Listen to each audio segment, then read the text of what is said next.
Hi, I'm Tim. Welcome to our channel and thanks for logging on. Today, I'm going to walk you through a how-to that's going to guide you through the use of the Ulysse Nardin GMT plus-minus perpetual system, in this case the caliber 32, the very first of the so-called Perpetual Ludwig or Ludwig Oxlin Ulysse Nardin perpetuals came out during the anniversary year of 1996. Now by 1999 the company had integrated the GMT plus-minus system, which it launched in 1994, with that 1996 perpetual calendar system, creating what you see here. The case, the Quadrato, launched in 2005. Put them all together and you have the Quadrato GMT plus-minus perpetual. Now there are many myths surrounding the Oxlin system and Ulysse Nardin's perpetuals in general, so I want to walk you through some of the facts regarding the movement, how to use it properly, how to avoid damaging it, and hopefully debunk a few of the myths. Now the key to remember here is that this is one of the only perpetual calendar systems that can accommodate the year 2100 exemption without being sent back to Switzerland, and it does that by being one of the only perpetual calendar systems that can be set both forward and backward and fully corrected by the user at home without resort to a watchmaker. Now the basics are pretty simple. You pull the crown to extremity. This is called position C. It has A, flush the case, B, second position, and C all the way out. And now, all the way out, I can set the watch with everything: central, local hours and minutes, as well as the 24-hour reference hand moving in sync. As I advance this, I'll also advance the date, the day, the month, and even the year if I circulate sufficiently. Now, I return the watch to position A, flushed the case. Now, when I take it to position 2,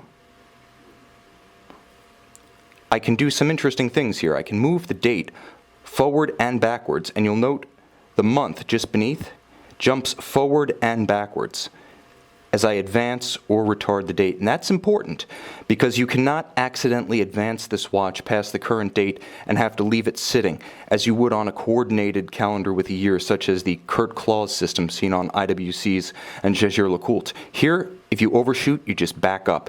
Now it's important to note that as you use the quickset system for the date, you advance or retard the month.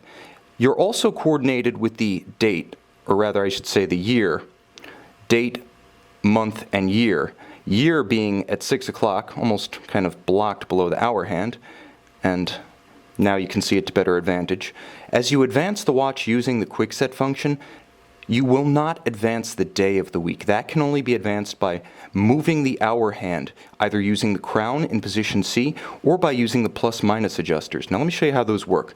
The plus-minus system allows you to toggle forward and backwards as you travel without stopping the balance, affecting its isochronism or amplitude. And you'll note, as it advances, keep your eye on the day, the date.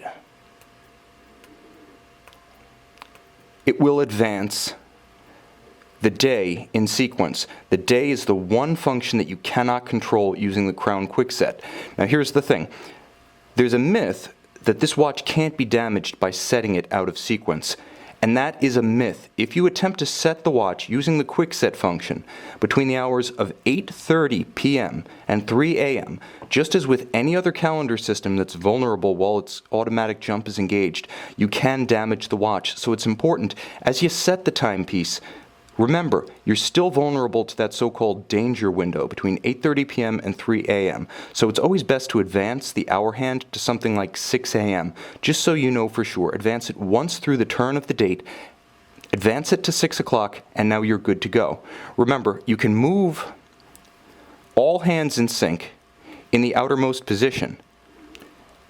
However, Ulysse Nardin warns that if you attempt to use the pusher adjusters to jump the hour hand while the crown is in any position but position A, flush to the case, you can damage the movement. So to recap, the date, the month, and the year are controlled through the crown quickset. The day is controlled by either pulling the watch crown out to position 3 and advancing the hours, or by advancing the local hour hand using the GMT plus-minus correctors.